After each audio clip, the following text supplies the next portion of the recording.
Je crois qu'on est parti. Eh bien, écoutez, bonsoir à tous. Nous sommes, ravis d'être, là ce soir, pour parler d'un sujet, novateur, que sont les cryptomonnaies. Novateur parce qu'effectivement, on est plutôt, traditionnel dans notre approche, chez Bonjour Patrimoine, mais, on avait envie effectivement aujourd'hui, de partager avec vous, voilà, l'expérience et l'expertise, d'une société de gestion, spécialisée effectivement dans les cryptomonnaies. Écoutez, ce que je vous propose, c'est d'attendre un petit peu. Je vais, vous présenter un petit peu le cadre, du webinaire et puis, comme ça fera venir, j'espère, les retardataires. Alors, vous avez la possibilité, effectivement d'interagir avec nous, donc via le chat, directement sur la plateforme, Livestorm.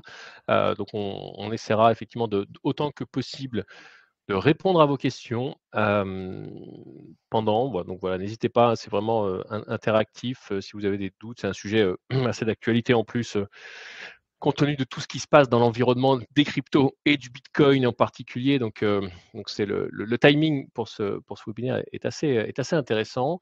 Donc voilà, écoutez, n'hésitez pas, je vais vous présenter donc forcément, bien entendu, l'intervenant principal de ce webinaire ce soir. Alors la personne d'Edwin de Tradern, président et cofondateur de AlphaCap Digital Assets. Donc bonsoir Edwin. Bonsoir, merci beaucoup.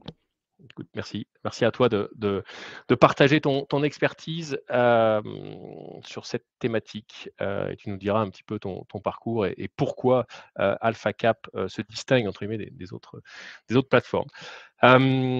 Voilà, je pense qu'on va pouvoir démarrer directement. Alors, je voulais vous faire un rappel, un petit peu de qui on est chez Bonjour Patrimoine en amont, en préambule. Ça va pas durer très longtemps parce que la plupart d'entre vous, vous nous connaissez. Donc je me présente, je m'appelle Philippe Mousseau, managing partner de Bonjour Patrimoine. Cabinet de conseil en gestion de patrimoine, d'une vingtaine d'années d'expérience maintenant, puisqu'on a fêté nos 20 ans l'année dernière. Également aussi, une vitrine internet, pédagogique sur la gestion de patrimoine avec notre site internet gestiondepatrimoine.com, qui est une véritable plateforme pédagogique de la gestion de patrimoine. On n'y parle pas encore de crypto, Edwin, mais ça ne saurait tarder, je pense. Voilà. Pourquoi je vous dis une véritable plateforme pédagogique? Parce que c'est notre volonté, notre ADN, avec François, mon associé, ça a toujours été effectivement de partager, pour le coup, notre métier, notre vision, notre contenu, donc des articles, des guides, des podcasts, des vidéos, sur aujourd'hui quoi faire pour bien gérer votre patrimoine, mieux organiser vos finances personnelles et faire en sorte que votre avenir, soit effectivement, meilleur, en tout cas que votre patrimoine réponde le plus possible à vos objectifs patrimoniaux. Concrètement, qui nous sommes? Bah oui, rapidement, on va se distinguer des établissements financiers classiques, banques, assurances, et cetera, par notre objectivité. Nous, notre client, c'est vous. On est effectivement totalement indépendant capitalistiquement parlant. C'est très important puisqu'on va travailler dans votre intérêt pour trouver toutes les solutions qui sont susceptibles de vous apporter, satisfaction en tout cas, et sur l'ensemble de ce qui peut exister, hein, c'est-à-dire aussi bien des placements financiers, aussi bien de l'immobilier, aussi bien du conseil, aussi bien des produits de défiscalisation, aussi bien des cryptoactifs, aussi bien du private equity, et cetera, et cetera. Donc voilà, on va travailler pour vous de façon la plus transversale possible sur toutes les problématiques, et on travaille aussi beaucoup en interprofessionnalité, avec des notaires, des avocats, des experts comptables. Oui, on a une approche transversale, équilibrée, aussi bien juridique, fiscale, économique et financière, ce qui va nous animer un petit peu dans la prochaine heure. Et on a une approche globale et une relation effectivement, voilà, certains d'entre vous, peut-être nous connaissent depuis très longtemps maintenant. On a une relation, un accompagnement solide, sur le long terme. C'est vraiment comme ça voilà, que se distingue notre métier et qu'on a voulu, le mettre en œuvre et l'exercer. Alors concrètement, aujourd'hui, comment on est staffé, chez Bonjour Patrimoine? 3 bureaux, Toulouse, notre siège administratif et social, Paris, où il y a François, notre établissement secondaire. On a également un bureau, à Tarbes, donc voilà un petit peu comment on est structuré. On est organisé autour d'une quinzaine de conseillers en gestion de patrimoine, qui exercent comme nous le métier de façon la plus transversale possible. un pool, un pôle, d'ingénierie patrimoniale avec 3 ingénieurs patrimoniaux et bien sûr, toute une équipe, administrative, qui sont là effectivement pour vous accompagner dans l'ensemble des démarches, qui parfois et réglementairement parlant sont effectivement un petit peu lourdes, mais c'est la vie de notre métier, même si on tend à le simplifier au maximum. En tout cas, ils sont là pour vous. Voilà. Pourquoi vous voulez faire appel à nous? Pourquoi vous feriez appel à nous? Et ben concrètement, en fait, pour plein de raisons, soit pour des projets immobiliers, soit pour effectivement optimiser un peu votre situation fiscale, soit pour développer votre patrimoine et effectivement le sujet de ce soir, va s'intégrer un petit peu dans cette dynamique-là, développement de patrimoine via les cryptoactifs ou bien encore la préparation à la retraite. On sait aborder tout ce qui est problématique du dirigeant et de l'ensemble des professions libérales et puis si jamais vous avez envie de vous installer ailleurs, soit parce que votre employeur vous le permet, soit parce que vous souhaitez effectivement échapper à l'administration fiscale. Non, je rigole. On est aussi là effectivement pour vous accompagner sur tout ce qui est problématique d'expatriation au sens global. Donc voilà. Voilà un petit peu qui on est, comment on fonctionne, ce qu'on est susceptible de pouvoir vous apporter. Alors, en fait, pour rentrer dans le vif du sujet tout de suite, j'avais envie de vous poser une question. Hem, Comment valoriser votre patrimoine? Voilà, si vous pouvez interagir, bien sûr, je vous donnerai la réponse, mais pour vous, ça peut être quoi, répondre à cette question-là? Comment valoriser votre patrimoine?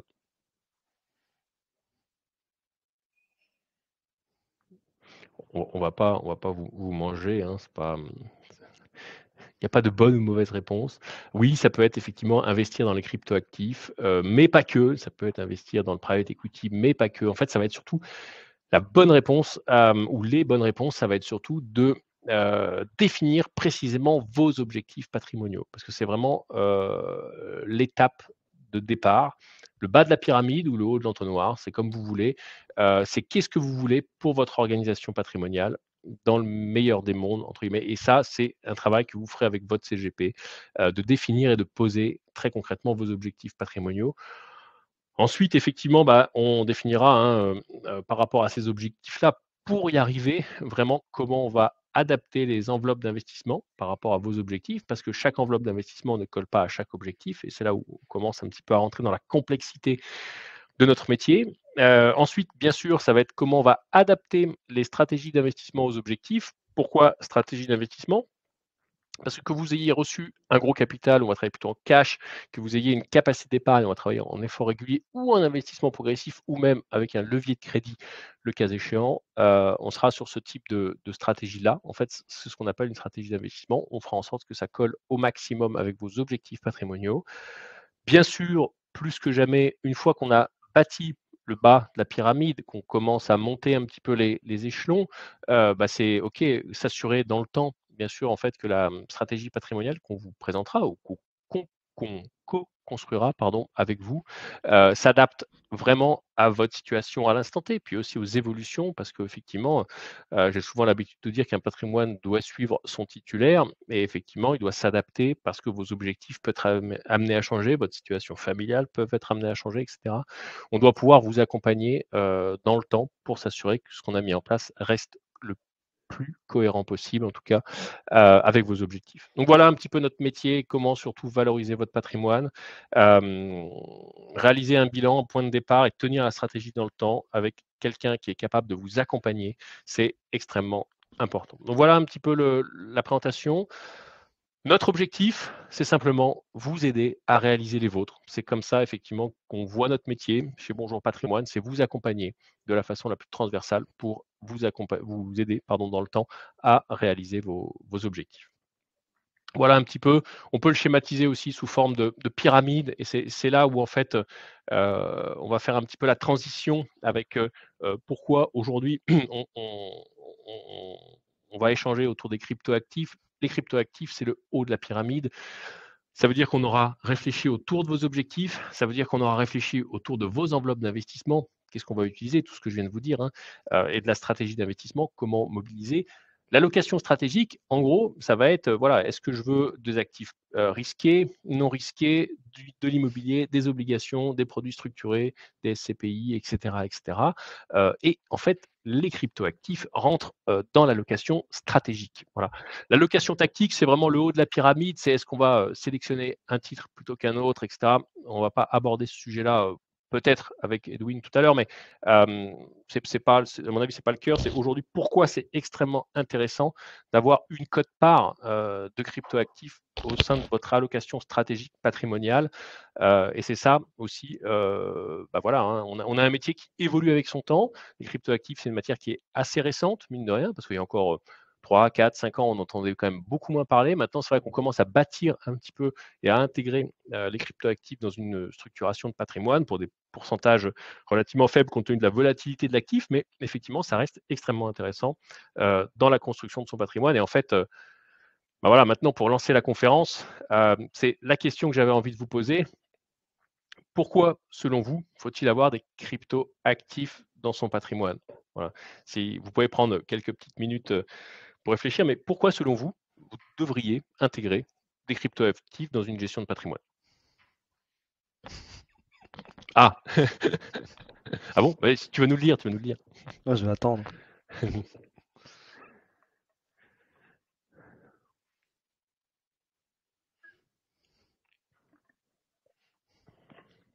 On a Pierre qui est en train de nous donner des éléments de réponse.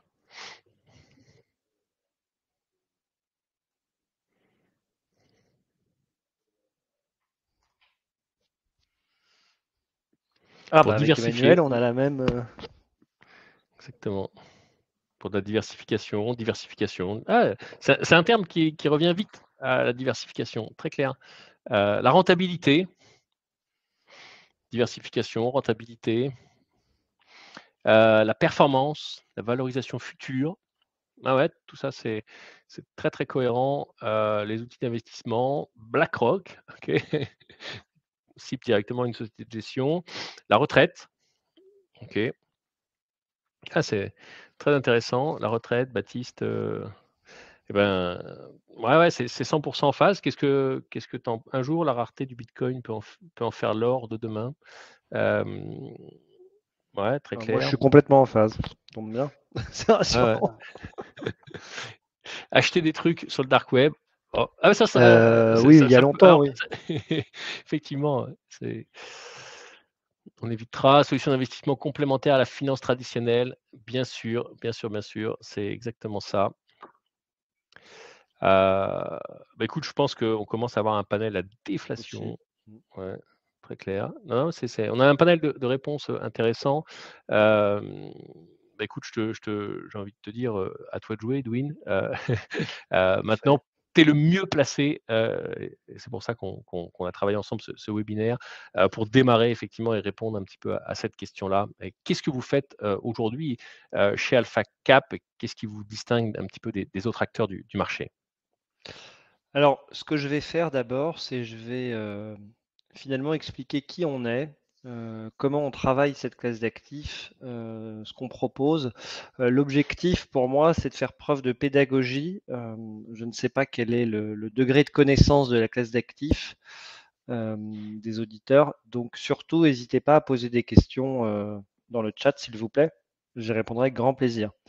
En fait, AlphaCap Digital Assets, on est déjà filiale d'un groupe de gestion d'actifs existant qui s'appelle Mata Capital et qui gère 2 milliards et qui est composé de 60 personnes. Nous, au sein de la filiale, en fait, on se définit comme une maison de gestion de conviction en actifs numériques. Euh, Pourquoi est-ce qu'on dit ça comme ça? C'est parce qu'en fait, le premier biais qu'on va avoir pour regarder un dossier d'investissement sur les cryptos, ça va être de faire de l'analyse fondamentale. Je vous donnerai bien évidemment des exemples pour illustrer mon propos. Euh, En fait, pourquoi est-ce qu'on fait de l'analyse fondamentale? C'est qu'on veut comprendre pourquoi est-ce que le logiciel crypto a été créé, à quoi est-ce qu'il sert, quelle est la valeur en fait ajoutée qu'il apporte. Ça, c'est la première chose. Est-ce que par exemple, il y a des cas d'usage réels déjà existants ou est-ce qu'il y en aura demain? Et ensuite, quelles sont les caractéristiques de sa crypto-monnaie? pourquoi est-ce que je vous dis ça comme ça? C'est qu'en fait, finalement, quand on dit les cryptos, on mélange deux choses. Je mélange deux choses en disant ça. C'est donc les logiciels crypto. Pourquoi je dis que ce sont des logiciels? C'est parce que c'est que du code hein, derrière. Et les crypto-monnaies. Les logiciels crypto, finalement, ce sont des logiciels qui utilisent deux types de technologies. Des technologies de blockchain. Les technologies de blockchain, ce sont des nouvelles manières d'organiser de l'information dans des ordinateurs. Ce sont des nouvelles technologies de base de données, finalement. Ces logiciels crypto utilisent également des technologies de cryptographie qui, pour faire simple et être un peu schématique, permettent de crypter ces bases de données et les flux entrant-sortant de ces bases de données. Pour prendre un peu de hauteur, donc le Bitcoin a été créé en 2008. Pour prendre un peu de hauteur sur les technologies qui ont donné naissance au Bitcoin, notamment les technologies de cryptographie, en fait, l'origine de ces technologies qui ensuite a donné les technos de cryptographie qu'on utilise aujourd'hui, date du début des années 80. En fait, la question dans les universités américaines était comment est-ce qu'on crypte les échanges d'emails, puisqu'à l'époque, en fait, c'était pas crypté, donc le gouvernement américain ou d'autres personnes pouvaient lire ce qui était envoyé, et ça ne convenait donc pas tant aux entreprises qui ont développé les emails que aux utilisateurs. D'ailleurs, déjà à l'époque, le gouvernement américain a un peu râlé, mais a perdu finalement la bataille. Et donc les premiers papiers de recherche datent de 1981, même pour être précis. Pourquoi je dis ça? C'est qu'en fait, les logiciels crypto ne sortent pas du tout du chapeau en 2008. C'est une lente évolution d'Internet. C'est d'ailleurs des logiciels qui sont construits sur Internet. Donc il faut avoir Internet pour pouvoir les faire fonctionner. Et ensuite, les crypto-monnaies, donc ce qu'on peut acheter, ce qui est coté, ce qu'on peut acheter, et nous ce qu'on achète pour nos clients dans leur portefeuille, en fait, chaque crypto-monnaie qui a été créée, il y en a 25 000 dans le monde, il y en a beaucoup parmi ces 25 000, au mieux, ça ne sert pas à grand-chose en termes de valeur ajoutée, du logiciel, ça c'est sûr. Donc nous, on fait beaucoup le tri, on ne regarde évidemment pas les 25 000, on a un panel des 1000 plus grosses. Et la crypto-monnaie en question, donc ces paramètres sont définis au bon vouloir, au bon plaisir de son créateur. Je vous donne un exemple. Il peut très bien y avoir des logiciels crypto qui apportent de la valeur ajoutée, qui ont une vraie utilité. Donc ça, c'est le premier point est validé finalement. Mais le deuxième point pour savoir est-ce que j'achète ou pas la crypto-monnaie dans les portefeuilles de mes clients, si par exemple j'ai une crypto-monnaie dont l'émission monétaire, et j'emploie ce terme exprès pour faire un parallèle avec les monnaies type euro, si l'émission monétaire est de 30% par an, finalement, ça veut dire que mon cours doit augmenter de minimum 30% sur l'année pour que on commence à gagner de l'argent. Donc c'est en fait absolument pas intéressant, et ça c'est des choses qu'on va fuir. On va fuir d'expérience parce qu'en fait, nous, donc là c'est qui on est un peu plus en détail. En fait, chez AlphaCap Digital Assets, on a tant une expérience sur les cryptos, ou pour faire simple, on a 10 ans de marché crypto, c'est une expérience qu'on a acquise à titre personnel. Baptiste, que vous voyez en bas de l'écran, ça a été un des premiers mineurs de Bitcoin en France, il a commencé en 2010. Et il a permis au groupe Mata Capital, chez qui il est depuis 2017, en tant que secrétaire général, d'utiliser en fait la blockchain dans les activités de gestion sur tout ce qui est tenue du passif. Juste pour le cas d'usage, c'est difficile à date pour les sociétés de gestion de savoir qui a investi dans leurs fonds. C'est une information qui coûte cher et qui souvent est de mauvaise qualité. Les technologies blockchain permettent d'améliorer cette information et de baisser le coût. Et Mata Capital en fait a déjà utilisé ça en 2018. C'est pour ça qu'ils sont devenus cryptophiles en fait, en tant que groupe. François, lui, il a commencé par du minage de Bitcoin en 2015 et depuis il fait du trading crypto. Et moi, j'investis sur la classe d'actifs depuis 2018. Ça, c'est la partie finalement, l'expérience crypto. Et la deuxième jambe de notre expérience, c'est qu'on vient tous, à titre professionnel, de l'industrie des marchés de capitaux et de la gestion d'actifs spécifiquement. Moi, par exemple, ça fait quasiment 15 ans. Et ça, c'est très important pour nous parce qu'en fait, la proposition de valeur qu'on a pour les clients, c'est tout simplement d'appliquer les meilleures pratiques de la gestion d'actifs traditionnelle à la gestion d'actifs crypto. Et ça veut dire, par exemple, avoir un cadre de compliance très défini et qu'on respecte. Ça, c'est pour qui nous sommes sur la société. Alors attendez, j'avance parce que je vais vous montrer quelque chose. Voilà. Alors, je vous parlais d'analyse fondamentale en introduction. C'est très important parce que je vais prendre l'exemple du Bitcoin. Pourquoi est-ce que je prends l'exemple du Bitcoin? C'est que c'est 50% du marché crypto. Ça a été la première crypto lancée historiquement. Et c'est important donc de comprendre à quoi ça sert concrètement, ce que c'est et puis à quoi ça sert. Euh, Parce que l'évolution de son cours fait bouger le marché crypto. Concrètement, le Bitcoin, c'est quoi? Je reviens à ce que je vous disais en introduction. C'est d'abord un réseau, un logiciel qui met en réseau des ordinateurs de pair à pair en fait, et qui en fait se partage une base de données qui est unique. Et finalement, ces ordinateurs vont mettre à jour et valider la mise à jour de cette base de données unique. Et ensuite, les ordinateurs qui donc font ce travail de mise à jour, ils doivent faire des calculs très compliqués. C'est ce qu'on appelle le minage de Bitcoin. Ce sont donc les mineurs qui font ça.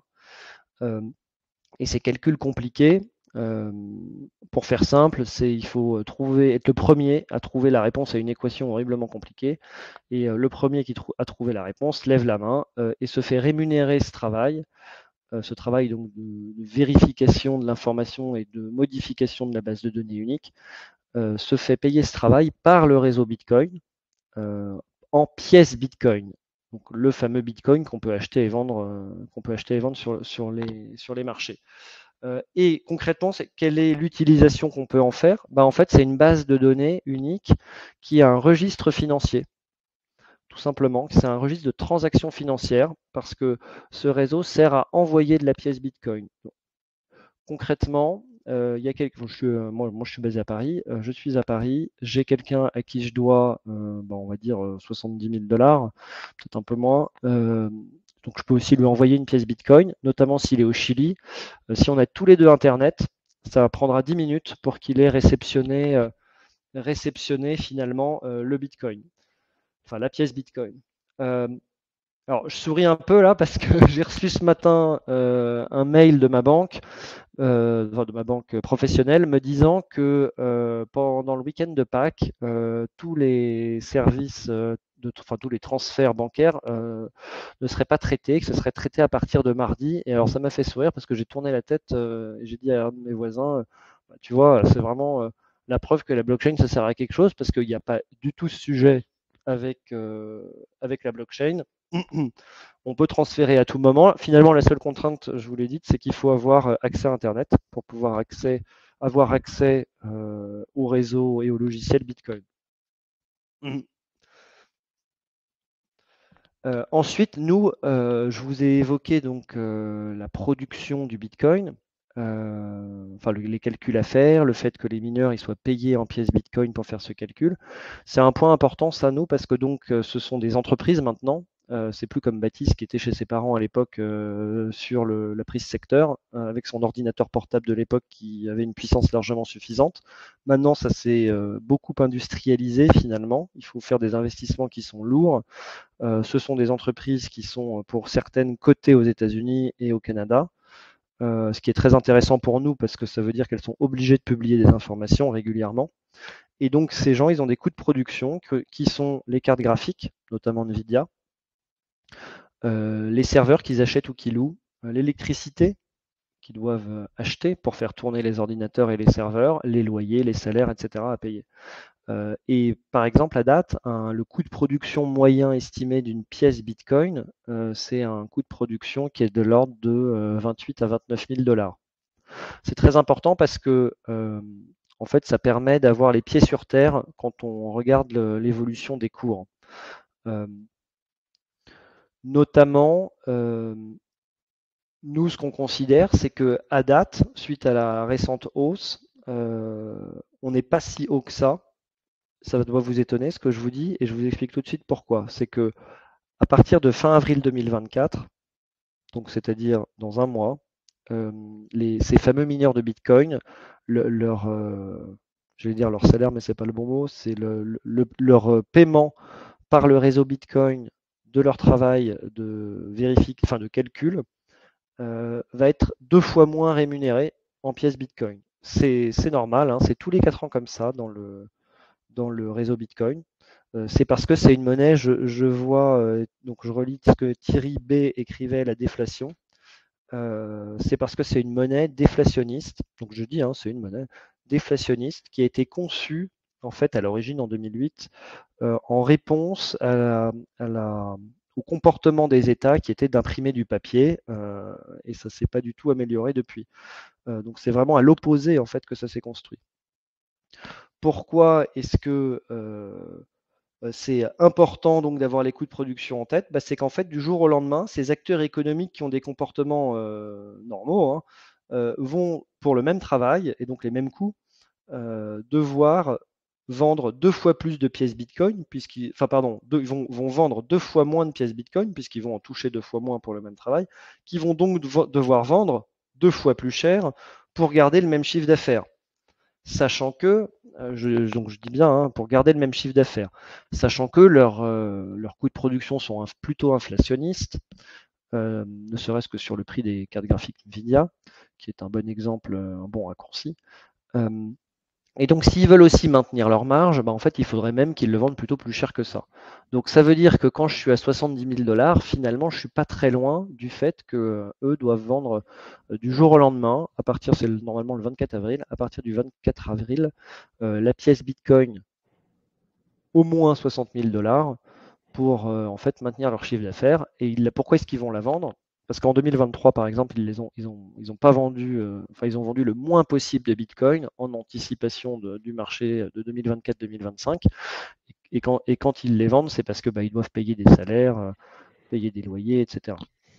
Donc Euh, ça, c'est un. Oui, vas-y. Je t'interromps parce qu'on a une question dans le chat de Stéphane qui nous pose la question, ce halving, cette échéance d'avril, est pour le Bitcoin ou pour toutes les cryptos? Que pour le Bitcoin. En fait, je vais vous répondre de manière un tout petit peu plus large.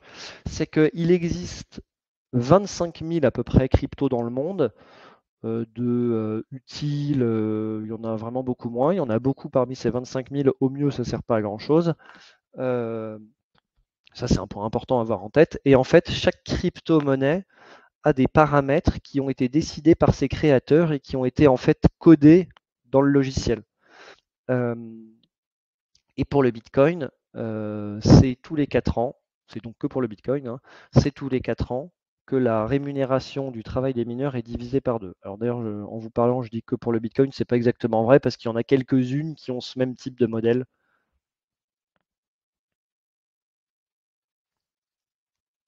Bah parce que pourquoi avoir continué de miner quand le cours était inférieur à 28 000 dollars, c'est ça la question? Ouais. Bah parce que eux-mêmes, parce que quand le cours, à l'époque, leur coût de production était très nettement inférieur à ça. Pour vous donner un ordre d'idée, quand le Bitcoin est tombé à 15 000 dollars, le coût de production de mémoire, c'était entre 16 et 18 plutôt. Et eux, en fait, bah, dans ces cas-là, euh, il se passe deux choses, enfin, il se passe surtout une chose d'ailleurs, c'est quand le prix du Bitcoin est trop proche des coûts de production, donc en gros, il gagne pas assez d'argent, voire parfois peut passer en dessous. Bah, eux, ils continuent quand même de produire parce qu'ils savent très bien que plus tard, ça vaudra beaucoup plus cher. Pourquoi? Pour vous donner un chiffre très précis, c'est aujourd'hui, je vous disais, le réseau Bitcoin leur paye de la pièce Bitcoin pour le travail qu'ils font, et donc sont créés chaque jour à date 900 pièces Bitcoin, et à partir du 24 avril, 450, et enfin encore dans 4 ans, il n'y en aura plus que 225. Donc en fait, c'est pas beaucoup, et il suffit qu'il y ait une demande marginale additionnelle sur le marché. On va prendre un exemple simple, hein. Il suffit qu'il y ait 900 nouvelles personnes qui veulent acheter un Bitcoin pour que l'augmentation de l'offre soit tout simplement absorbée.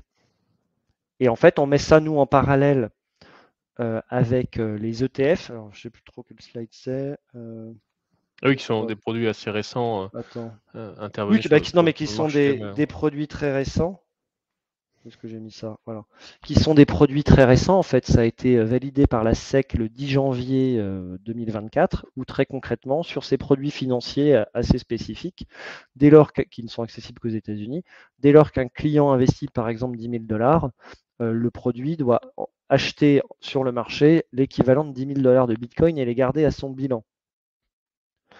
Euh, Et ça, en fait, ça a agi jusqu'à présent comme un rouleau compresseur. C'est pour ça que les cours ont monté. C'est que ça a agi comme un rouleau compresseur. Ils ont collecté, en fait, le chiffre date déjà d'il y a quasiment un mois, un peu moins de 15 milliards de net sur les ETF. Surtout BlackRock, on en parlait tout à l'heure dans la conversation. BlackRock et Fidelity qui ont remporté la mise. Et en fait, donc concrètement, ça veut dire que eux, en face, ils doivent acheter pour l'équivalent de un peu moins de 15 milliards de dollars de vraies pièces Bitcoin et les garder. Quand on fait le calcul, en fait, ça veut dire qu'il y a un mois déjà, ils avaient acheté 115% de la production de pièces Bitcoin pour 2024. Quand on faisait le calcul en ajoutant la production 2025, pour essayer de se projeter un peu, ils avaient, il y a un mois, déjà acheté 70% de cette production cumulée 2024-2025.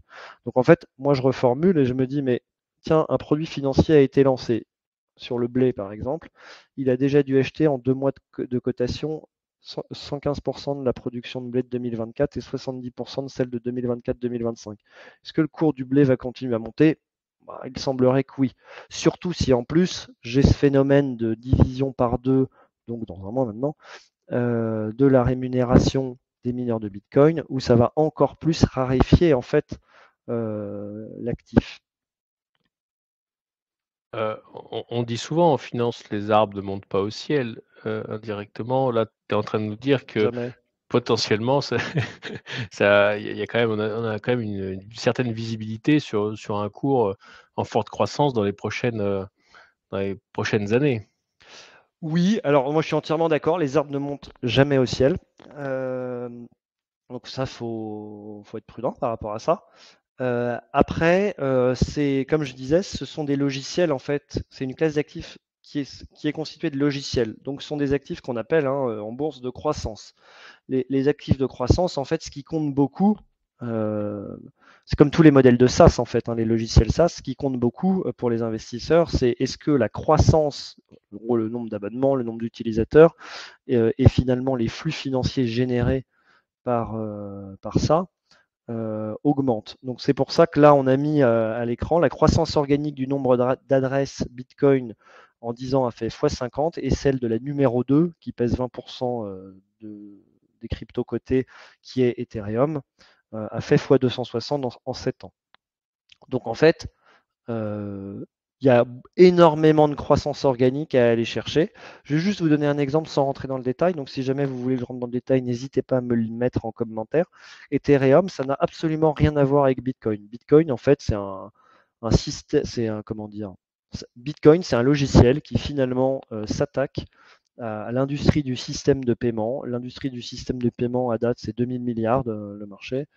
Euh, et c'est bien pour ça d'ailleurs que Visa et Mastercard sont des gens qui sont très actifs dans leur partenariat avec l'univers crypto parce qu'ils ont bien compris que les technologies qu'ils utilisaient, il fallait les faire bouger. Ethereum, c'est très différent. Ethereum, il faut voir ça comme finalement l'App Store de son iPhone.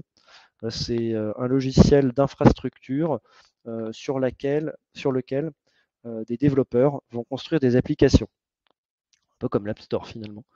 Euh, et là, dès lors que nous utilisons une application, et il y en a de tout type, il y en a énormément, il y en a de tout type. À l'origine, d'ailleurs, ce sont plutôt des applications financières qui ont été créées. Euh, et pour faire simple, dès qu'on utilise une de ces applications, en fait, on va payer en utilisant la crypto-monnaie de la blockchain Ethereum, donc en utilisant de l'Ether. Ce qu'il faut avoir en tête, c'est qu'en 2023, les revenus générés pour les développeurs de ces applications, qui à chaque fois prennent un petit cut forcément, ça a quand même représenté déjà 3 milliards de dollars. Alors, 3 milliards de dollars, on peut dire d'un côté c'est peu, finalement, au niveau mondial, et en même temps, c'est aussi déjà beaucoup. Alors, moi, j'aime bien donner cet exemple parce que parfois, enfin souvent même d'ailleurs, on nous dit oui, mais ça repose sur quoi? C'est quand même c'est très digital, on ne peut pas toucher. Bah oui, mais il y a des vrais flux financiers. C'est pas le cas pour toutes les crypto-monnaies hein, ou tous les logiciels crypto, mais nous, c'est vraiment ce qu'on va chercher à comprendre et ce qu'on aime bien en fait. OK. On avait une question, un peu plus haut tout à l'heure qui était, un peu sur le ton de l'humour, mais mine de rien, c'est une question légitime qu'on peut se poser. Est-ce qu'effectivement il y a une notion de blanchiment d'argent ou de financement du terrorisme quand même derrière ce spectre de la crypto? Alors, oui et non. Oui, c'est que il y a 10 ans, Bitcoin était utilisé, donc la pièce Bitcoin était utilisée pour en effet pouvoir blanchir de l'argent. Pourquoi? C'est parce que personne n'y comprenait rien à comment ça marchait, surtout les autorités, peu importe un peu les pays. Sauf que depuis 5 ans à peu près, et c'est pour ça, pardon, que c'était utilisé. Sauf que il y a à peu près 5 ans, je dirais, sont créés des éditeurs de logiciels. On revient toujours à cette notion de logiciel. Des éditeurs de logiciels dont en fait le métier est de créer des solutions qui permettent d'aller analyser les différents portefeuilles par lesquels les pièces Bitcoin passent. On est bien placé pour le savoir chez nous parce que nous on est une société régulée par l'AMF et la CPR pour justement tout ce qui est lutte anti-blanchiment. Et la CPR nous a demandé d'utiliser un de ces outils-là. Donc concrètement, moi dès que j'achète un Bitcoin pour un client, dès que j'achète une pièce Bitcoin pour être précis pour un client, je fais tourner ce logiciel pour savoir si à un moment ou à un autre, cette pièce Bitcoin n'est pas passée par un portefeuille qui, par exemple, pourrait être lié à de la pédocriminalité. Et en fait, c'est avec ce type de logiciel-là que le FBI, pour ne citer que, arrive en fait, à rattraper, entre guillemets, des hackers des hackers ou des gens qui utilisaient ça de manière frauduleuse. Pour tout simplement récupérer les bitcoins. Et ce qui est amusant à savoir, c'est que l'un des plus gros détenteurs de pièces bitcoin au monde, c'est le département de la justice américain, grâce à ça. Et suite à ça. Donc en fait, dit autrement, le bitcoin, hein, c'est devenu le pire outil au monde pour blanchir de l'argent. Oui. Parce que tout se sait, hein, tout se voit, tout se sait hein, dans la blockchain. Il faut juste savoir le lire et avoir les outils pour le faire. Et alors après, a été en effet développé d'autres types de technologies à base de cryptographie qui fonctionnent un peu comme des machines à laver. Euh, donc ça peut servir à blanchir de l'argent, mais c'est de plus en plus interdit partout. En France, ça doit faire 3 ans que c'est interdit, par exemple. Et ça a vocation à être complètement interdit, puisque là, pour le coup, le but affiché, c'est de faire du blanchiment. Donc nous, on n'achète pas ça, par exemple. Ouais, tu m'étonnes. Merci pour ta réponse sur ce point-là, Ça rassure. effectivement. OK, Alors, vas-y, je t'en vas-y, prie. non, vas-y, pose une question. Hein, Non, non, non, c'est c'était plus, interactif. un petit peu vos bah, oui, à t'entendre, on a une petite idée de vos visions 2024. C'est quoi le positionnement d'AlphaCap? Bah, nous, en fait, dans les portefeuilles de nos clients, on peut avoir tant les principales cryptos, ce que j'appellerais des grandes capitalisations, il y en a à peu près une dizaine, que des petites valeurs. Et en fait, nous, notre positionnement, on est haussier sur la classe d'actifs. On pense qu'on peut aller chercher un x3 à moyen terme sur le Bitcoin. Et quand on arbitre ensuite sur les petites et moyennes valeurs, crypto, c'est pas un x3 que l'investisseur a envie de faire, hein, que nous sommes, hein, c'est plutôt un x7, x10. Euh, Ça, c'est le discours positif, séduisant, c'est ce qu'on cherche à faire. Bien évidemment qu'il y a une volatilité qui va avec. C'est une classe d'actifs volatile, c'est une classe d'actifs donc forcément risquée, et notamment ce qui est important quand on investit sur cette classe d'actifs, c'est d'avoir du temps.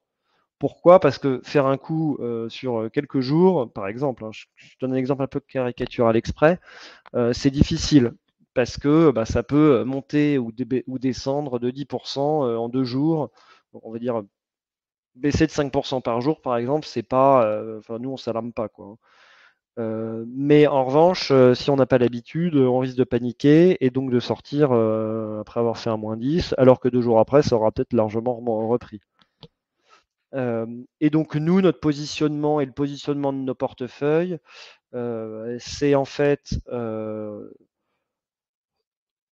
comment dire, on attend qu'il y ait cette fameuse division par deux des revenus des mineurs, donc dans un mois, parce que ça va continuer à drainer de la liquidité sur le Bitcoin. Ce qu'il faut savoir sur cette classe d'actifs, c'est que il y a les 10 grosses valeurs qui cotent contre le dollar, un peu contre l'euro, mais surtout contre le dollar, et tout le reste de la cote est coté contre le Bitcoin. Donc en fait, les gens qui veulent faire de la crypto, ils passent forcément par le Bitcoin.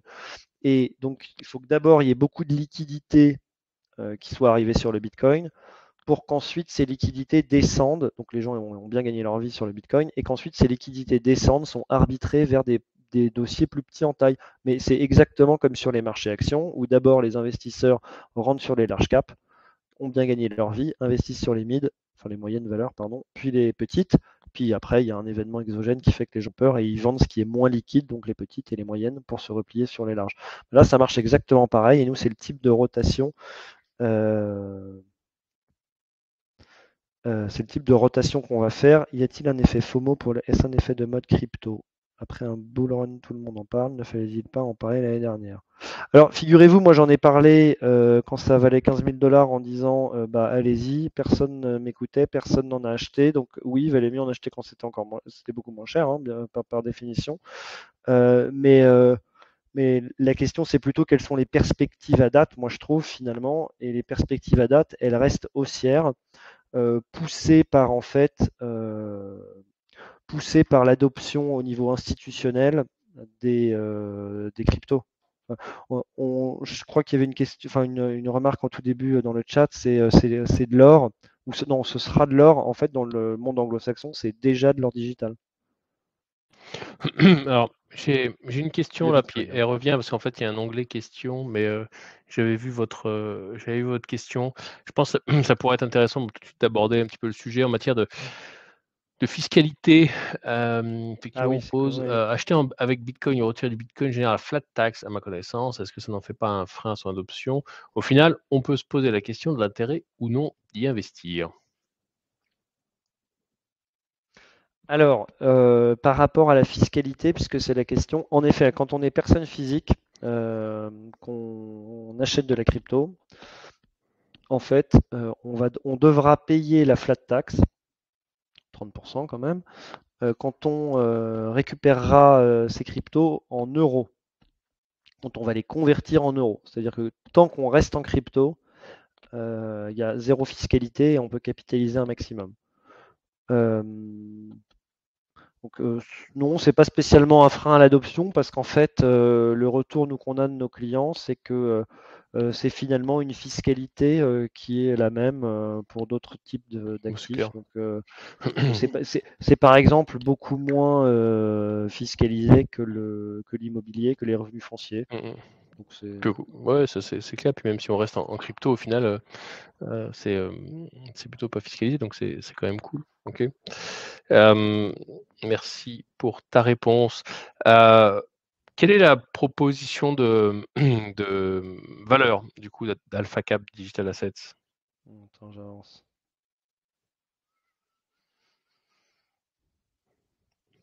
Alors, nous, en fait, ce qu'on propose finalement, c'est un outil patrimonial. Et je m'explique. C'est qu'en fait, le client, il signe un mandat de gestion.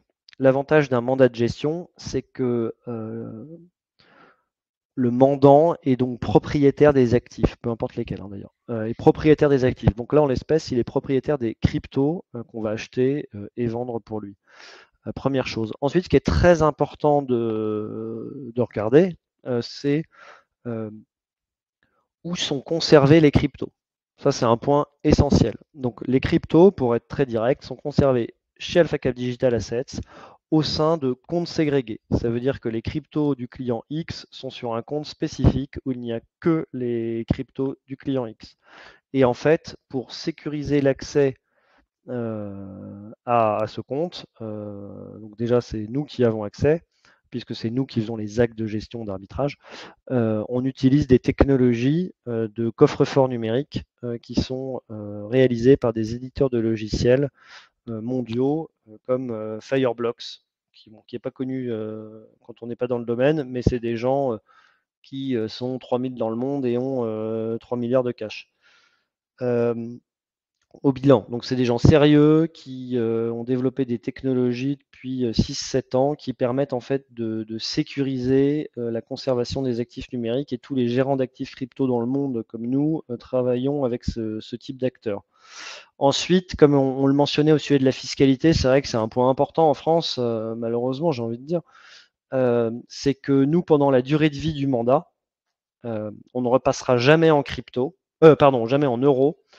C'est-à-dire que si par exemple on veut dérisquer le portefeuille et avoir l'équivalent de cash dedans pour réduire un peu l'exposition, et ben en fait on va utiliser des cryptos dont c'est la fonction, c'est les fameux stablecoins dont on commence un tout petit peu à entendre parler. Et ça en fait c'est pour donc pouvoir capitaliser un maximum et pas déclencher de fiscalité. Et alors enfin il y a un autre point qui moi me semble essentiel, c'est en termes de transmission. La valeur qu'on apporte est la suivante, c'est que en cas de décès du mandant, tout simplement son notaire il va nous envoyer un mail en nous disant Monsieur X est décédé, il avait un compte chez vous, est-ce que vous pouvez m'envoyer une valorisation du portefeuille en date du temps? Ça c'est hyper important parce que en fait si on le fait tout seul sur par exemple la plus grosse plateforme d'échange au monde qui est Binance, il faut surtout pas donner ses codes à quelqu'un puisqu'il peut tout transférer, c'est pas annulable quand on fait un transfert dans la blockchain. Donc c'est fait, c'est fait. Donc il faut surtout donner ses codes à personne, mais donc surtout pas ses héritiers finalement non plus. Mais le jour où on meurt, on est un peu scotché. Et à l'inverse, on peut essayer de s'organiser avec son notaire, mais enfin, il faut avoir sacrément confiance en son notaire.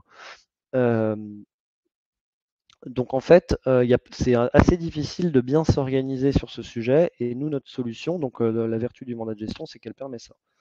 Donc ça, c'est finalement la première proposition de valeur, elle est au niveau patrimonial. Attendez, je vais juste revenir aussi. Voilà. Alors, on lisait aussi dans le chat que c'était la performance. Juste, moi j'ai envie d'être très clair. Pour moi, la première question, c'est quelle est la sécurité proposée? Pourquoi? Parce que faire plus 300% de performance, si en fait l'argent il disparaît au bout d'un moment, moi je vois pas très bien l'intérêt. Et nous, on a monté en fait l'offre d'abord avec notre argent, avec nos cryptos, pour pouvoir avoir des solutions de bonne qualité à titre personnel. D'ailleurs, ma transition est pas mal parce que là, la performance que vous voyez à l'écran, en fait, donc c'est le premier portefeuille qu'on a lancé avec mon directeur des investissements François, et c'est avec notre argent personnel. Donc c'est des véritables opérations qu'on a faites. Et ce qu'on voit, donc on l'a lancé juste pour rappel, pour ceux qui étaient pas forcément, qui suivaient pas forcément le marché crypto à l'époque. Le fin février 2021, on était en fin de marché haussier. Dit autrement, avec toute l'humidité du monde, c'était peut-être pas vraiment le meilleur moment pour lancer un portefeuille, mais c'est pas très grave. Et donc nous à l'époque, on avait 50% de Bitcoin en portefeuille et 50% de petites et moyennes valeurs. Nous, on a un style de gestion pour nos clients qui est actif, diversifié et discrétionnaire, donc c'est nous qui décidons. En fait, au fur et à mesure que le marché baissier s'est installé, nous, on a vendu ces petites et moyennes valeurs pour se replier sur le Bitcoin. Pourquoi on s'est replié sur le Bitcoin? Parce qu'en fait, c'est la valeur la plus robuste de l'écosystème, donc qui est considérée comme la plus défensive par les gens de la crypto. Et donc ça, c'est le premier point, ça a un rôle défensif, même si ça peut paraître surprenant pour les non-initiés, mais ça a un rôle défensif. Et le deuxième point important, c'est que comme c'est la crypto qui est le point d'entrée de la classe d'actifs, c'est là où vont les flux entrants quand les gens ont à nouveau envie de s'exposer à la crypto. Donc en fait, dit autrement, en français, quand le marché repart, c'est d'abord sur le Bitcoin et de très loin. Juste pour avoir un chiffre, en 2023, 90% des flux qui sont allés sur la crypto sont allés sur le Bitcoin. Donc dit autrement, il fallait avoir du Bitcoin. Et nous, en fait, on a eu en portefeuille, bon jour, mauvais jour, on va dire 85 à 95% de Bitcoin en portefeuille. Le portefeuille, par exemple, pour l'illustrer, quand la SEC a annoncé que les produits ETF allaient être validés, donc le 10 janvier, nous en fait on a changé complètement notre fusil d'épaule. On a vendu une partie importante des bitcoins qu'on avait en portefeuille pour les clients pour acheter la numéro 2 l'Ethereum. Et pourquoi? C'est parce que normalement, en mai, la SEC devrait se prononcer sur pareil, un produit ETF sur l'Ethereum. Et donc, ça devrait être très bénéfique pour le cours. Et nous, on commencera à continuer, parce qu'on a un peu de petits dossiers, mais pas beaucoup, et on continuera à diversifier le portefeuille vers les petites et moyennes valeurs. À mon avis, on va commencer vers mai, quand les liquidités sur le Bitcoin vont continuer à s'accumuler. On fera ça un peu en anticipation, sur des dossiers qu'on a regardés justement l'année dernière. L'année dernière, pour avoir un ordre d'idée, on a rencontré 70 projets, parce que dans le cadre de notre analyse fondamentale, quand c'est possible, on veut aller parler aux gens, en fait, pour de vrai. On en a rencontré 70 et par exemple l'année dernière, on a investi que dans 2 dossiers, mais on en a identifié certains qui retenaient notre attention pour 2024. Donc j'ai mis un peu de temps à répondre. Est-ce que tu as des questions, Philippe, ou pas? Alors, ouais, j'en ai une qui est pas mal d'ailleurs par rapport à ce que tu viens de dire. On a quel lien entre la macro, donc la macroéconomie et le Ah oui, Bitcoin? ouais. Quel impact des marchés actions, s'il y en a un? Alors, impact des marchés actions, non, pas vraiment. En revanche, le lien avec la macroéconomie, c'est quoi? C'est comme je disais, ce sont des logiciels en fait, hein. Donc, ce sont des actifs de croissance. Le principe de l'actif de croissance, c'est que vous avez envie que l'argent soit pas trop cher, voire le moins cher possible, pour financer votre croissance justement, faire les investissements nécessaires à faible coût financier pour aller chercher cette croissance qui va arriver demain. Donc en fait, ce sont des actifs qui sont sujets aux anticipations du prix de l'argent.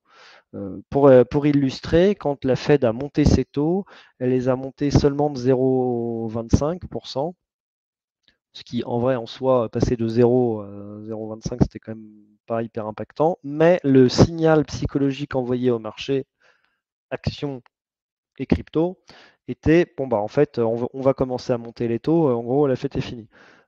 Et donc bah, les actifs risqués, donc actions et crypto, ont été impactés parce que les gens ont eu un peu peur en fait, hein, de ce changement de paradigme pour les marchés. Et à l'inverse, dès lors que la Fed commence à annoncer, je dis même pas les baisser, hein, mais c'est à annoncer qu'elle va baisser ses taux, et ben donc ça envoie une bonne nouvelle, puisque finalement l'argent sera moins cher, donc on va pouvoir financer la croissance, ça nous coûtera moins cher de le faire. Donc ça, c'est peut-être le point le plus important, quelle est l'évolution du prix de l'argent et les anticipations de l'évolution du prix de l'argent. OK, OK. Merci pour ça. Si vous avez des questions, n'hésitez pas, vraiment on est là pour vous répondre. Moi, j'en aurais une. Ah, vas-y, avec Bon, plaisir. tout à l'heure, indirectement, tu as un petit peu répondu, mais est-ce que vous avez peut-être des données un petit peu statistiques sur la la durée de placement recommandée?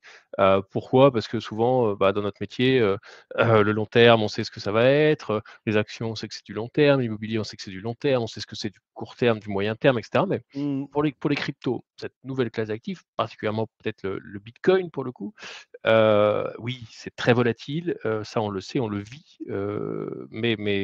en tant que professionnel, qu'est-ce que vous recommanderiez comme durée Alors d'investissement? déjà, c'est de moins en moins volatile, hein. Ça, c'est ce qu'il faut avoir en tête, c'est que plus il y a d'investisseurs qui rentrent sur la classe d'actifs, moins c'est volatile. La volatilité à date n'a rien à voir avec celle de 2017, hein, par exemple. Mmh. Ça, c'est quand même une bonne nouvelle, entre guillemets. Et ensuite, la durée de placement recommandée, c'est 5 ans plus, quoi. OK, Parce que quand on a ce niveau de volatilité, euh, statistiquement, il faut rester au moins 5 ans. OK. On On aura aura, moins les effets baleine du coup. au fur et à mesure que ça s'institutionnalise, les baleines auront de moins en moins de poids. Donc oui, tout à fait. OK. Très clair. Merci pour ton retour. Hem, Mais par exemple, pour donner une illustration de l'effet baleine sur Bitcoin, enfin justement d'ailleurs du peu d'effet baleine qu'il y a eu, c'est il y a peut-être un petit mois, il y a un portefeuille qui n'avait pas bougé depuis 2013. qui donc a acheté le Bitcoin à l'époque vraiment pas cher, et qui a vendu donc ses pièces Bitcoin pour, je sais plus, 230 millions de dollars, je crois. Ça n'a pas eu beaucoup d'impact sur le marché, hein. Mmh.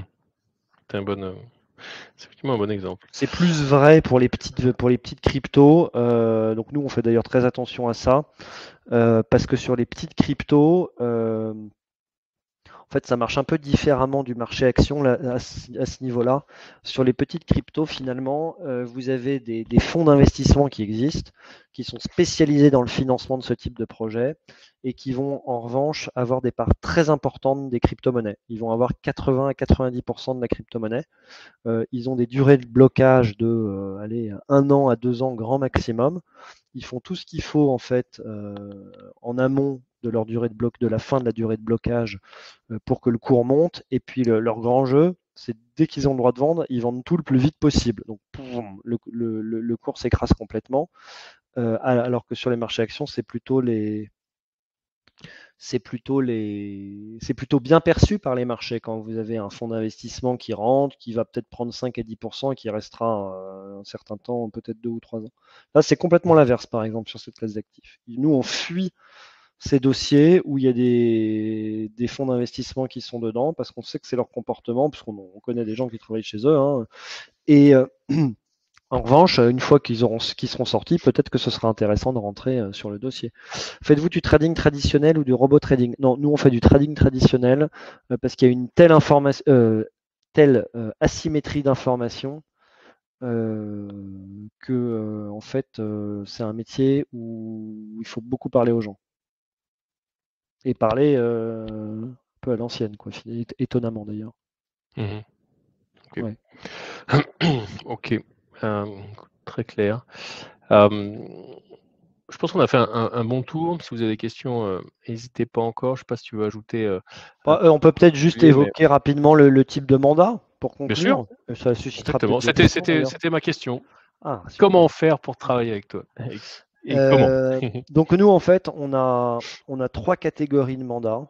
Le premier critère, c'est le montant que le client souhaite investir. Un client a envie d'investir entre 10 et 50 000 euros. Euh, on va l'orienter vers un mandat essentiel qui porte très bien son nom. En fait, l'univers d'investissement, c'est les 10 plus grosses cryptos, et c'est nous, donc dans le cadre de la gestion active et discrétionnaire, qui allons arbitrer en fonction de nos convictions parmi ces dix cryptos. OK. Le client a plus de 50 000 euros, donc il y a quand même plus de capitaux à gérer. Donc nous, on peut aussi élargir l'univers d'investissement. Et dans ces cas-là, en fait, on a suffisamment de capitaux pour aller investir sur des petites et moyennes valeurs.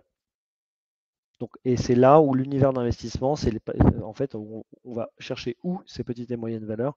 On va les chercher parmi les 1000 premières crypto listées, sachant que quand on est vers la 800e, en fait, c'est par exemple 20 millions de dollars de capitalisation. Donc en vrai, c'est ce que Ah oui, j'appellerais une micro-cap en bourse. Ouais. c'est clair, c'est vraiment Et pas bien mal. évidemment, dans ces cas-là, la taille de la ligne dans le portefeuille tient compte de la taille générale de la capitalisation. Donc ça va être forcément des petites lignes. Il y a une question que j'aime beaucoup. Peut-on vous Mmh. transférer un portefeuille crypto existant? La réponse est oui. Non, mais pourquoi j'aime beaucoup? Parce qu'en fait, c'est très facile à faire. C'est parce que c'est la blockchain. Euh, le, le transfert des cryptos va beaucoup plus vite que quand un client fait un virement bancaire pour envoyer des euros. Ou même, demande le transfert de son PEA ou de son compte titre.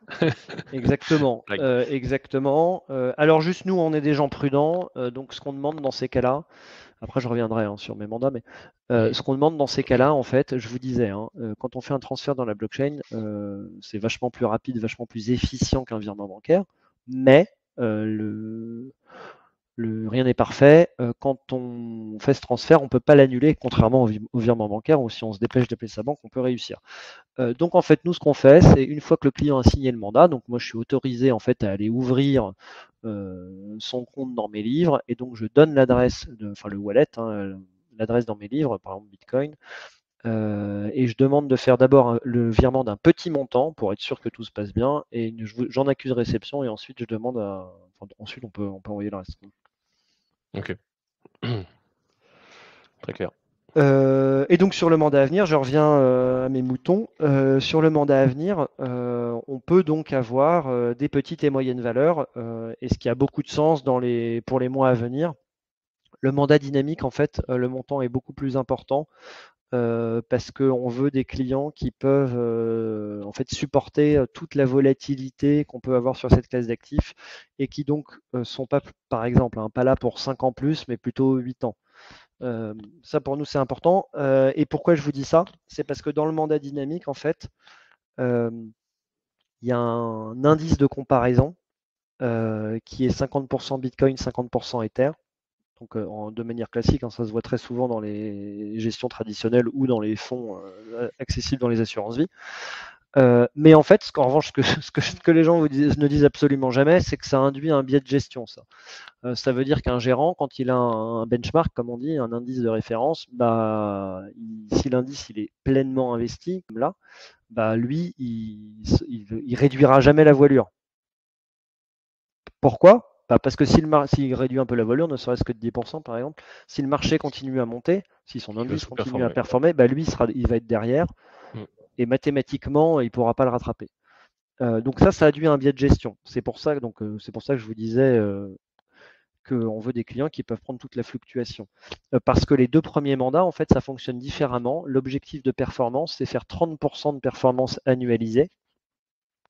Donc ça veut dire ça induit un autre biais de gestion. Ce biais-là, c'est quoi? C'est finalement, si j'ai fait 100% de performance sur un portefeuille et que je me dis que tiens, peut-être que dans les mois à venir, ça va être plus compliqué, qu'il faudrait peut-être réduire un peu la voilure, sécuriser une partie des plus-values, je suis vachement plus à l'aise avec ce type de mandat, avec ce type de contrat en fait entre moi et le client, parce que Mhm. je me dis tiens, finalement j'ai fait 3 années de performance là déjà.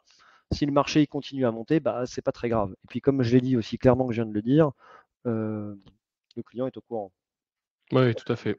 C'est pas le même objectif de gestion, quoi. Très clair. Euh, peut-on accéder, peut-on espérer à l'avenir, quel terme accéder avec un montant mini plus réduit? Pourquoi minimum 10K? En gros, je te synthétise 2 questions, En une. concomitantes.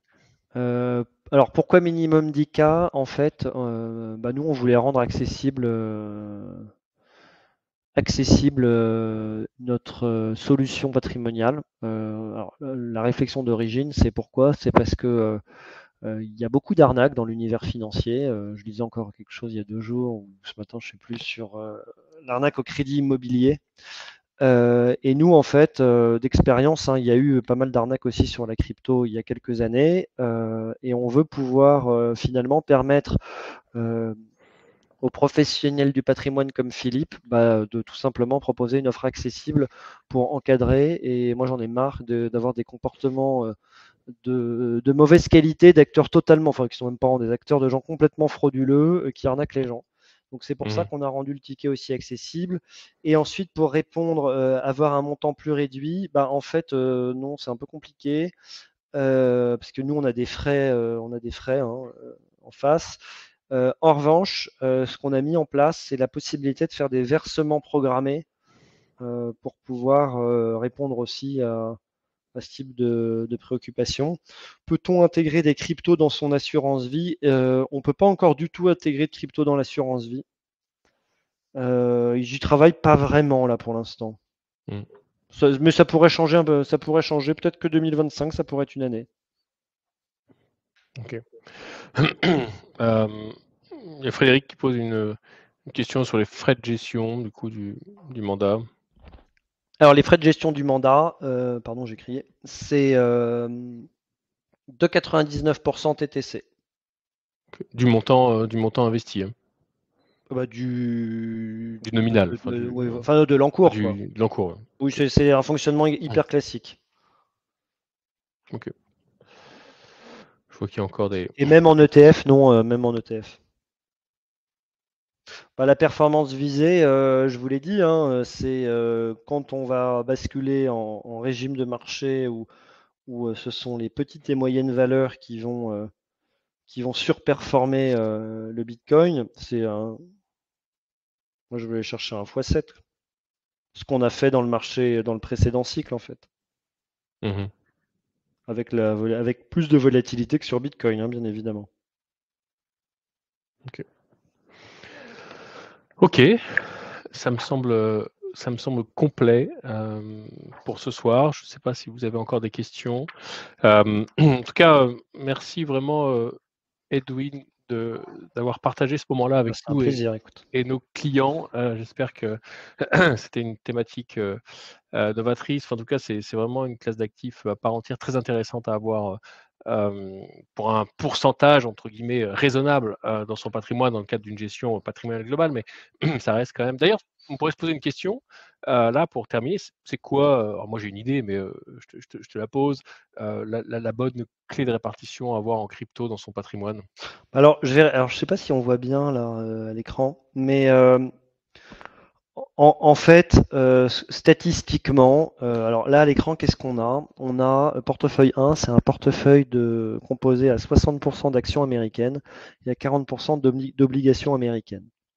Le portefeuille numéro 3, c'est le même portefeuille, mais avec 4% de Bitcoin.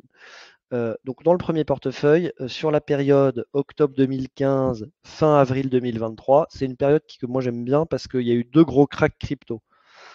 Donc elle est très fair, quoi, en gros. Sur cette période, dans le premier cas, le client a fait 7% de performance. S'il avait rajouté 4% de Bitcoin, il aurait quasiment fait 15% de performance en Mmh. ayant, dans le premier cas, une perte maximale, donc le portefeuille, quel a été le max de baisse, de 21% et de 23% dans le second cas. C'est top Et ça. donc ça veut dire qu'il a quasiment fait x2 en performance en dégradant très peu cette perte maximale, en la dégradant de 10%. Ouais, la Donc, volatilité pareil, elle bouge quasiment pas en vrai quand ouais, tu ouais, ouais. regardes, c'est top. Donc ça veut dire en fait que bah, pareil, il la dégrade de, oui, de 10%, Oui, quoi. oui. Ouais. En fait, ça veut dire quoi? Bah, ça veut dire que votre risque, il est payé en fait.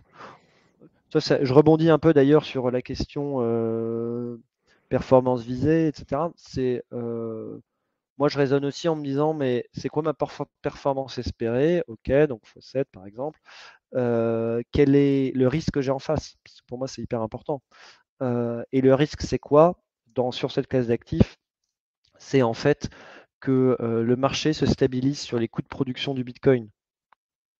C'est vraiment ça la force de rappel. D'ailleurs, je ne l'ai pas dit, c'était un oubli de ma part, mais nous, on aime beaucoup les coûts de production, enfin, de regarder les coûts de production du Bitcoin parce que finalement, ça nous définit un prix plancher et une valeur intrinsèque. Valeur intrinsèque, c'est un peu comme l'or, hein, de l'extraction du raffinage. Bah là, c'est pareil. Et pourquoi un prix plancher? Bah, c'est parce que les mineurs de Bitcoin, quand le prix il s'en approche trop ou parfois qu'il est en dessous, ça c'est déjà arrivé, bah, eux tout simplement, ils continuent de produire, hein, de faire leurs calculs, de toucher de la pièce Bitcoin, mais ils arrêtent de la vendre sur le marché, la nouvelle pièce. Et donc en face, il suffit qu'il y ait une nouvelle demande additionnelle assez faible pour que les cours remontent. Donc ça reste jamais longtemps en dessous de ce prix-là. OK, très clair. Mais en tout cas, Et coût de production donc qui passe à bah, c'est 60 000 toujours hein, intéressant, ouais. grosso merdo, bientôt, quoi, hein. Mmh. Ouais. OK, très clair. J'ai pas Deux compris tout à petites l'heure quand vous disiez que vous n'auriez pas de ouais. à quoi ça sert alors? Vous n'avez pas parlé fiscalité. Ah pardon, moi j'ai pas été clair alors. En fait, la fiscalité sur l'impôt de plus-value, quel est-il quand on est une personne physique? C'est la flat tax. Vous nous confiez des capitaux, bon, prenons 10 000 euros par exemple. Vous nous confiez 10 000 euros. À un moment T, le mandat est à 15 000 euros par exemple. Et pour une raison X ou Y, votre situation patrimoniale a changé, c'était pas prévu. Bah, vous voulez, on va faire simple, hein, tout récupérer. Donc déjà, vous pouvez le faire à tout moment. Il n'y a pas du tout de durée de blocage. Ça, c'est bien parce que j'avais oublié de le dire. Pas du tout de durée de blocage. Et donc, vous allez donc payer 5 000 euros. Enfin, si vous voulez les récupérer en euros, parce que vous n'êtes pas obligé, hein, vous pouvez très bien me dire, je veux récupérer ça en Mmh. Bitcoin. Vous avez le droit. Après, la question, c'est pourquoi vous auriez envie de Bitcoin. Mais bien que en Normandie, il y a eu 9 mois, il y a un notaire qui a reçu de l'euro et du Bitcoin pour payer un bien immobilier. Donc, c'est faisable. Et donc, c'est quand vous allez vous récupérer ça en euros que sur le montant récupéré, au prorata de la plus-value, bien évidemment, vous allez payer la flat tax. Voilà. Très clair. Si ça a été affecté, Stéphane, par la hausse de l'énergie, c'est une des raisons qui fait que c'est inflationniste. Carte graphique, énergie. Il y a aussi les salaires.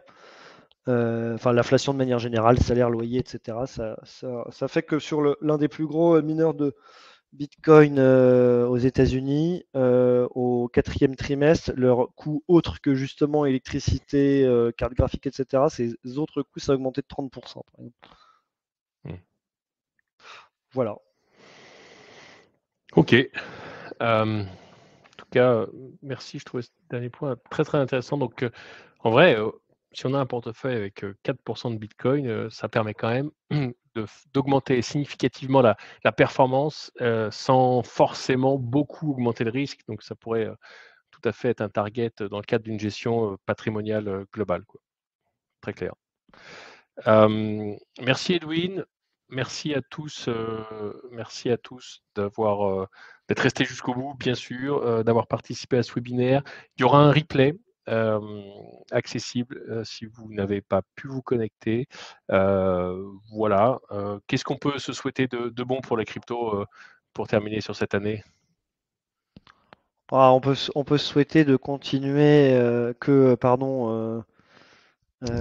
BlackRock continue ça va me permettre de dire une anecdote d'ailleurs, que BlackRock continue d'avoir très envie de vendre leurs ETF aux États-Unis, leurs ETF Bitcoin. Alors, pour l'anecdote, à votre avis, et puis je te pose aussi la question, Philippe, je crois pas que je te l'avais dit. Donc, depuis que leurs analystes là-bas font la tournée de tes confrères, hein, en fait, et des banques privées pour vendre, pour leur dire de vendre de l'ETF Bitcoin dans les allocations d'actifs, à ton avis, il est de bon ton, dans un portefeuille financier plutôt prudent, d'avoir combien de Bitcoin en portefeuille? Sachant que là, on voit C'est 4. les Américains. Ce sont des Américains, n'oublions pas que ce sont Allez, des Américains. 15%. 28. Ouh. Ils ont envie d'en vendre. Ah ouais, c'est clair. Mm. Ah, c'est quand même beaucoup, je trouve. Ouais, Proportion gardée, c'est beaucoup. Ok. voilà. Bon, eh ben, c'est noté. Heu, Peut-être pas en ayant autant, mais déjà mettre un petit pied à Non, ça l'étrier, paraît peut-être un peu ça trop. ça peut être bien. Merci à tous, merci Edwin. En tout À cas, voilà, si bientôt. vous avez des questions, par rapport à la présentation, si vous voulez, bien sûr avoir le replay ou si vous êtes intéressé pour rentrer, et mettre un pied à l'étrier, si ce n'est pas déjà fait ou si vous souhaitez effectivement, transférer en gestion vos cryptos, chez AlphaCap, on est là, on peut tout à fait, prendre, enfin voilà, n'hésitez pas à prendre attache avec votre CGP, habituel et on pourra effectivement, tout à fait vous accompagner, en intégrant cette, classe d'actifs nouvelle dans la gestion de votre patrimoine. Sachant que sur les plateformes, ça c'est un point important, parce qu'on ne le sait pas en fait, sur les plateformes, la conservation, en fait, tous les actifs sont poolés, comme on dit, sur le même compte. Donc tous les bitcoins de tous les clients sont sur un compte, tous les ethers de tous les clients sont sur un compte. Donc c'est pour ça que les gens qui étaient sur FTX ont été Et oui, embarqués dans la liquidation. C'est comme c'était pas clairement identifié, ils n'ont plus tout le qu'une monde a. créance en fait. Ouais. Et nous en fait on a construit l'offre en réponse à ça. Voilà. OK, À bientôt. super. Merci à tous. Bonne soirée. Au revoir.